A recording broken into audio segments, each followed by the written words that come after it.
শিরীষ গাছের ভাইরাস বিক্রি করে আয়ের পথ দেখছেন সুন্দরবনের যুবকরা। ভিন্ন স্থান ভেদে ভিন্ন উপার্জনের মাধ্যম দেখা যায়। ঠিক একইভাবে সুন্দরবন এলাকার জনজীবন একটু আলাদাই। এখানে ভাইরাস বিক্রি করে আয়ের সুযোগ শুনতে অনেকটা অবাক লাগলেও আসলে সত্যি। শিরীষ গাছের ব্যাকটেরিয়া ছত্রাক পোকা তো নয়, যেন টাকা কামানোর মেশিন। শিরীষ গাছের সংক্রমিত ছত্রাক এখন উপার্জনের মাধ্যম। গাছের সংক্রমিত ছত্রাক যা এলাকায় পরিচিত ভাইরাস নামে। উত্তর 24 পরগনা জেলার বসিরহাট মহকুমার সুন্দরবন অঞ্চলের হিঙ্গলগঞ্জ, মিনাখা, সন্দেশখালীর আশেপাশের এলাকার একদল মানুষ প্রতিদিন কাক ভোরে উঠেই বেরিয়ে পড়ছে শিরীষ গাছ থেকে কথিত ভাইরাস পোকার সন্ধানে। তবে শুধুমাত্র শিরীষ গাছেই নয়, বাবলা, কুল, অর্জুন গাছে এই ছত্রাকের দেখা মেলে, যা আঠালোভাবে রূপান্তরিত হয়ে সাধারণত রঞ্জন বা রেসিন নামে বহুল পরিচিত। ছত্রাক আক্রমণে গাছের ডালে টকটকে লাল একটি আবরণ এবং আবরণের উপরি অংশে সাদা দুধের মতো তুলা জাতীয় একটি প্রলেপ পড়তে দেখা যায়। সংশ্লিষ্টরা শ্রমিক দিয়ে যত্ন সহকারে গাছ থেকে আহরণ করছে পোকা ভর্তি ডাল।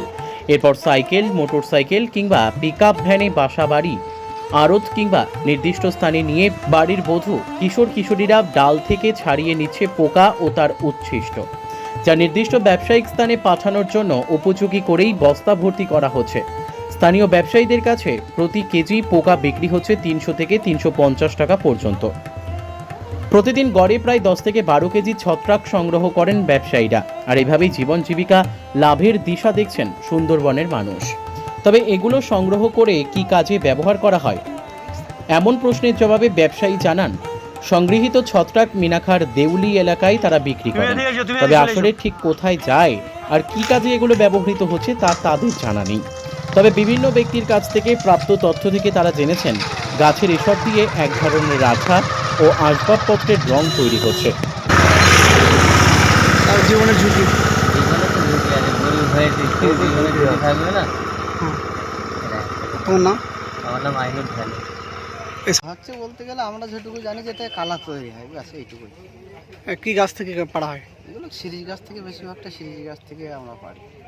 আচ্ছা আচ্ছা, পেড়ে তারপরে এগুলো আমরা বাড়ি নিয়ে মানে বটি দিয়ে ছাড়িয়ে শুকিয়ে বিক্রি করি। কত দিয়ে কিনলেন এটা?